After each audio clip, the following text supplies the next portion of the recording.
কামিনী D Silva, Liton Kumar Das এবং Phil Simmons মিরপুরের wicket পর করেছেন শেষবারের মতো, কেননা এখানেই টি-20 সিরিজের 3টা ম্যাচই অনুষ্ঠিত হবে। হোম অফ ক্রিকেটে আরও একবার টি-20 লড়াই, বাংলাদেশ ভার্সেস পাকিস্তান, আর সেটা নিয়েই 7 ড্রপ এবং সেটা নিয়েই যত সমালোচনার কথা এই জন্যই বলছি যে বাংলাদেশের ক্রিকেট দল সবসময় সমালোচনার মধ্যেই থাকে। সদ্যই শ্রীলঙ্কায় ভালো একটা সিরিজ শেষ করে এসেছে লিটন কুমার দাসের দল, অর্থাৎ টি-20 সিরিজ জিতে এসেছে প্রথমবারের মতো শ্রীলঙ্কার বিপক্ষে, তাদেরই মাটিতে সিরিজ জয়। সুতরাং সেই জয়ের ধারাটা বহাল রাখতে হলে ভালো ক্রিকেট খেলতে হবে বাংলাদেশকে। সেই ভালো ক্রিকেটে খেলার চাপটাই এবং একই সাথে চ্যালেঞ্জটাই নিতে চান বাংলাদেশ ক্রিকেট দলের সদস্যরা।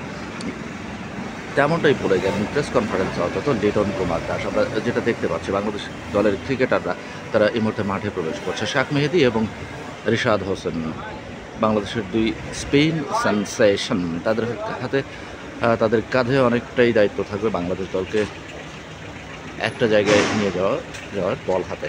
স্পেন কোচ মুশতাক আহমেদ তিনিও কিন্তু আস্তে আস্তে যাচ্ছেন, তারপরেই কিন্তু আরও একজন ক্রিকেটার মোহাম্মদ সাইফুদ্দিন তিনিও বেরিয়ে হয়ে আসছেন ড্রেসিং রুম থেকে। একটু পরেই অনুশীলন শুরু হবে বাংলাদেশ দলের এবং যথারীতি ফিজিক্যাল এক্সারসাইজ শুরুতে এবং তারপরেই কিন্তু আসলে তারা ব্যাট বলের অনুশীলনে নামবেন।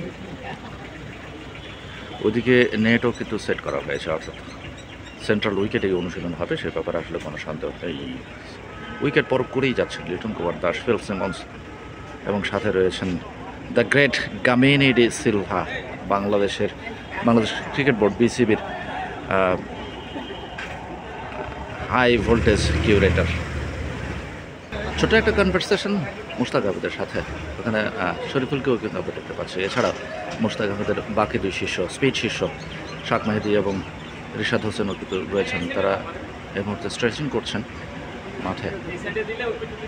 Yes, the batting coach Mohammad Salauddin তিনিও কিন্তু বের হয়ে আসছেন ড্রেসিং রুম থেকে এবং তার উপর ক্রমে এই প্রেশারটা কিন্তু বাড়ছে এবং সেই প্রেশারটা বাংলাদেশের ব্যাটাররা ভালো না করার কারণেই যে সমালোচনা সেটা কিন্তু অনেকটাই ঢাকা পড়তে যাচ্ছে, কেননা বাংলাদেশ ভালো করেছে শ্রীলঙ্কা সফরে টি-20 সিরিজে।